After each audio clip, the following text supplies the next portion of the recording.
alguns processos de restauração encontrado no Salmo 126. Amém? Esse salmo era um salmo de romagem ou romaria. Misericórdia, pastor, romaria é coisa lá da outra igreja. Não, meu irmão, romaria era o cântico que eles faziam quando o povo de Israel, eles se dirigiam uma vez por ano ao local da adoração, e eles iam em caravana, eles iam em bando, e eles iam entoando os salmos, eles iam cantando salmos de alegria, salmos de júbilo, lembrando aquilo de bom que o Senhor tinha feito sobre a vida deles. Amém? Então esse salmo que nós acabamos de ler, ele é um salmo onde ele exalta o Senhor nosso Deus, aonde um povo diz: quando o Senhor nos tirou do exílio, quando o Senhor nos tirou do exílio, os que voltaram a Sião, estávamos como os que sonham. Esse exílio que o salmista fala aqui, ele durou 70 anos. Foram 70 anos que eles foram servir a uma outra nação como escravo. Foram 70 anos em que eles tiveram que trabalhar como escravo, sem receber nada.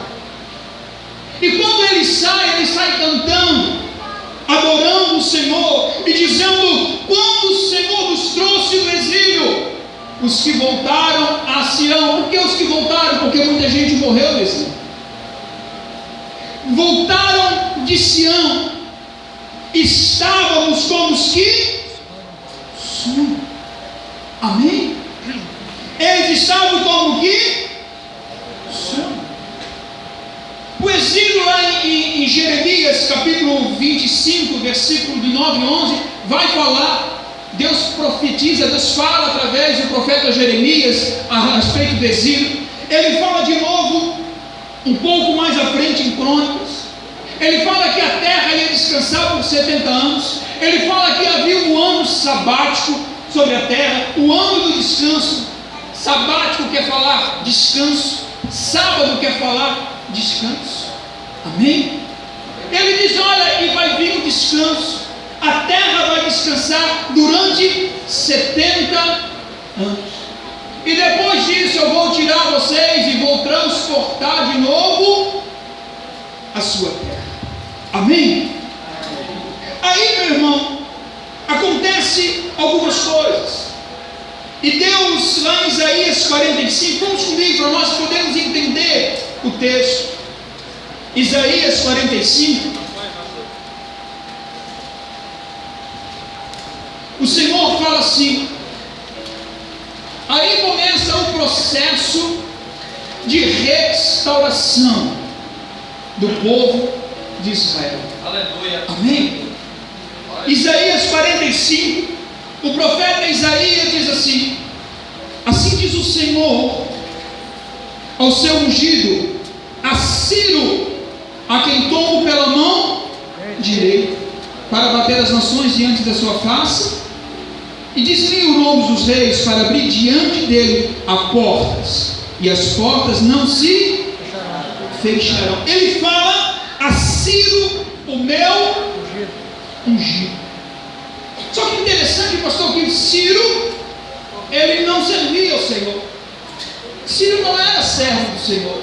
Aqui há uma conotação de ungido diferente de Messias, que quer dizer também ungido. Esse ungido, ele estava querendo dizer o quê? Alguém que eu vou usar para favorecer o meu povo. Amém? Aleluia. Então, ele começa a dizer a Ciro, o meu ungido. Mas no versículo 13, ele diz: eu despertarei a Ciro na minha retidão. Estou lendo Isaías 45, 13. Mas eu despertarei a Ciro na minha retidão. e endireitarei todos os seus, e ele reedificará a minha, e soltará o meu povo cativo, não por preço, nem por presente, diz o Senhor dos. Glória a Deus. Ele diz: olha, eu vou despertar Ciro, e Ciro vai soltar o meu povo que está cativo. Aí nós começamos a entender. Ciro, um certo dia, ele está dormindo, e quando ele dorme, ele tem um sonho. Pastor. E quando ele sonha, ele acorda e ele chama alguém para ajudar a entender o que ele sonhou. Por quê? Porque quando ele sonha, ele ouve uma voz dizendo para ele assim: Ciro, liberta o meu povo que está em cativeiro. Aí ele volta a dormir e ele ouve de novo essa voz dizendo: Ciro, liberta o meu povo que está em cativeiro. Aí Ciro acorda assustado e chama, e começa a entender que o povo que estava em cativo era o povo de Israel, os servos do Senhor. Então Ciro assina um decreto, e esse decreto diz que o povo de Israel deveria ser livre. E isso fazem exatamente 70 anos que eles estavam no exílio. Você consegue entender isso?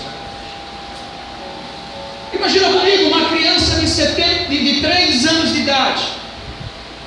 Ela vai ao cativeiro, e quando chega aos 73 anos de idade, agora ela está sendo livre. Você imagina quando ele chega no campo de trabalho, eles dizem: não, cadê os hebreus? Cadê o povo? E ele se apresenta, ele diz: não, vocês não vão poder entrar para trabalhar, porque eles eram escravos, eles tinham que trabalhar. E eles dizem: não, há um decreto de Ciro, há um decreto do rei, e vocês não poderão entrar para trabalhar. Alguns reagem com espanto, com medo, porque pensam: hoje nós vamos morrer, hoje vão nos matar.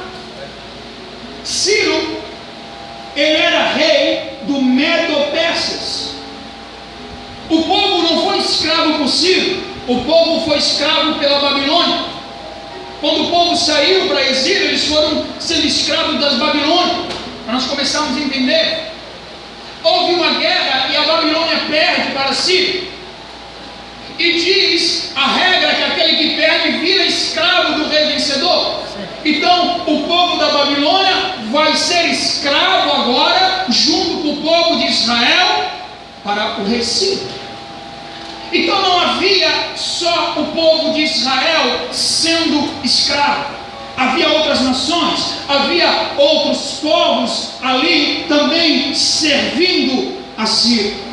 Você consegue entender comigo isso? Por isso que a Bíblia diz: quando voltamos do exílio, nós estávamos como os que... Primeiro processo na restauração, meu irmão, que eu entendo aqui, Deus vai começar a trazer novamente sonho sobre a sua vida. Amém? Sonho. Nós estávamos como os que... sonho. Comece a entender isso. Talvez você foi liberto de um mundo de escravidão. Talvez você não estava trabalhando como escravo, mas você estava aprisionado em algum sistema. Alguns nas drogas, outro na idolatria, em tantas outras coisas, outro em uma depressão, outro em alguns traumas do passado. Mas hoje o Senhor quer restaurar a nossa vida. Nós estamos no culto de restauração. Santo. E o primeiro processo da restauração é o sonho. Por isso ele diz: olha, nós estávamos como os que... como os que... sonham. Por que como os que sonham? Porque no Salmo que um dia, quando esse povo estava em cativeiro, eles sonhavam com a tal liberdade. Sabe, eu acredito que os pais contavam para os filhos, dizendo o tempo em que eles eram livres. Talvez eles contavam as histórias de quando o Senhor libertou eles lá do povo de Faraó, e começou a contar. No Salmo 137, para nós entendermos, vamos ler comigo, Salmo 137.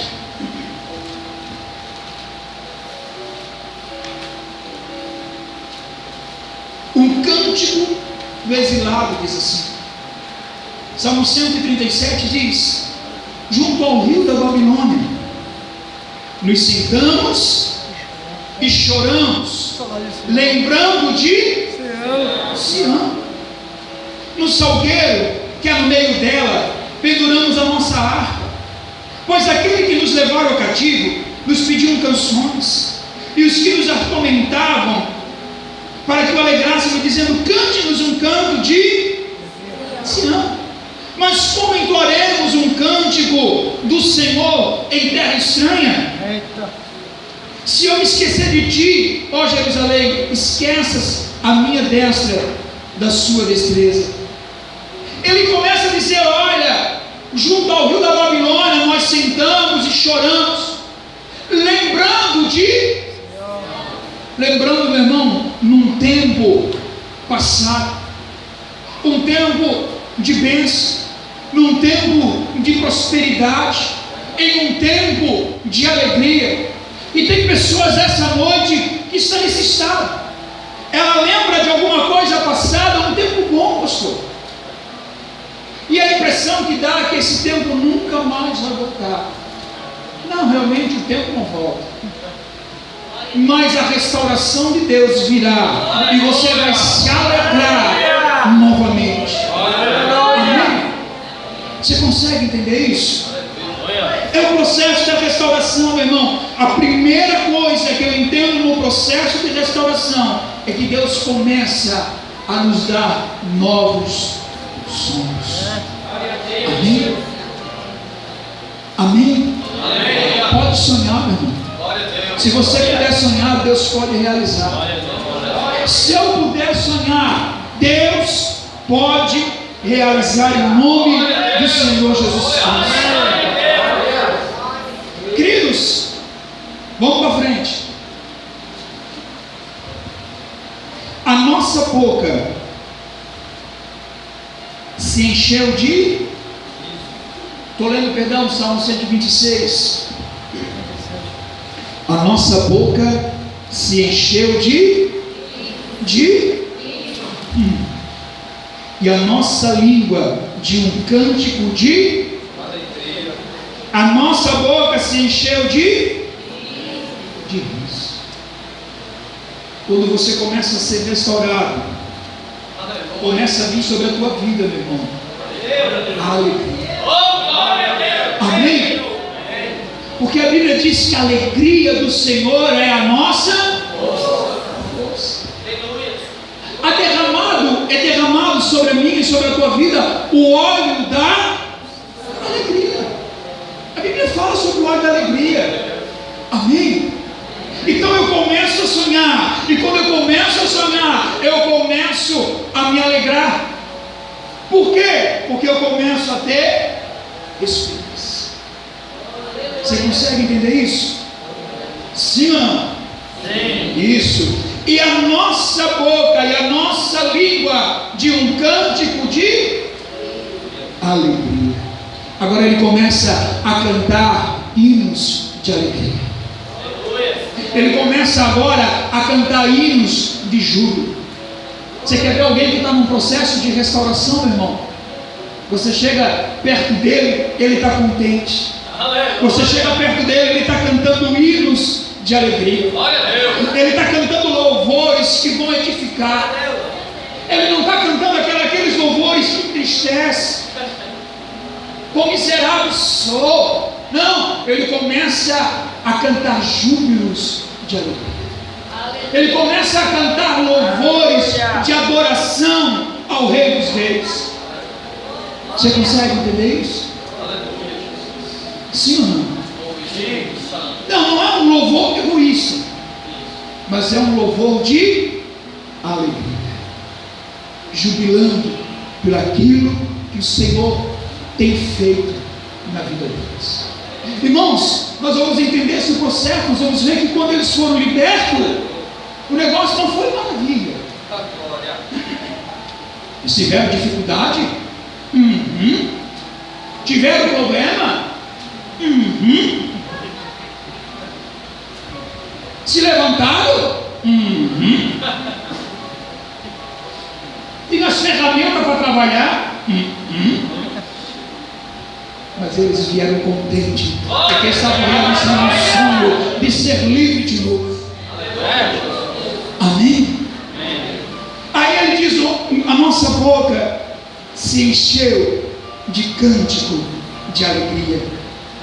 Então, entre as nações se dizia: grandes coisas fez o Senhor a estes. Então, entre as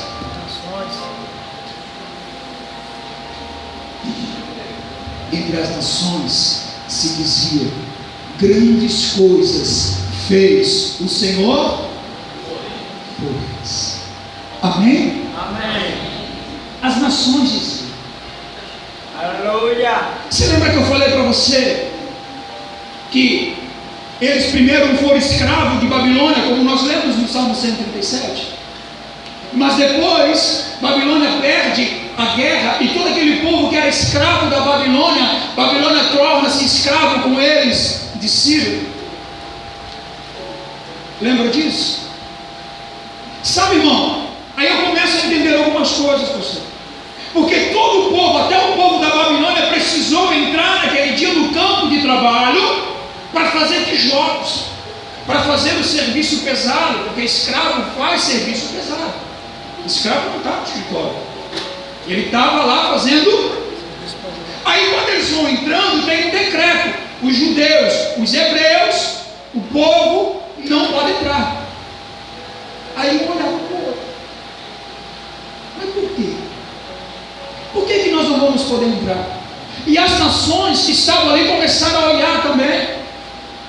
Aí o porta-voz, quando juntou todo mundo, disse: porque Ciro hoje assinou um decreto, assinado com o anel do rei, aonde não pode ser revogado, que o povo hebreu está sendo livre. Aleluia. Irmãos, agora eu imagino aquele povo olhando para eles dizendo: verdadeiramente o Senhor é Deus sobre a vida deles. Eu imagino agora aquele povo olhando para eles dizendo: só Deus para fazer isso na vida dele, só Deus para fazer isso na vida dela. Olha, era impossível, não tinha jeito, e Deus entrou no negócio, irmão, e teve jeito. Ele pegou o homem incrédulo e fez o homem sonhar, e incomodou o homem foi lá, assinou um decreto, e agora quem era escravo estava sendo livre. Você consegue entender isso? Deus seja louvado. Ei, mas presta atenção comigo.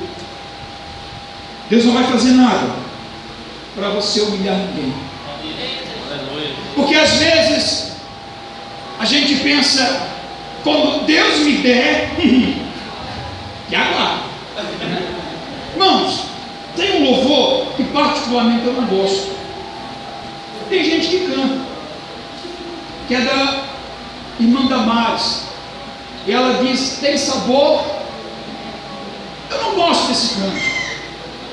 Por quê, pastor? Porque é um canto egoísta. Ele diz: quem te viu passar na prova, quando vê você na bênção, vai estar entre a plateia e você vai olhar e ver Jesus. Irmãos, é muito egoísta, pastor. Por quê, pastor? Porque se alguém te viu passar na prova e não te ajudou, não te preocupa, não é porque ele não quis, é porque Deus não permitiu. Então, quando Deus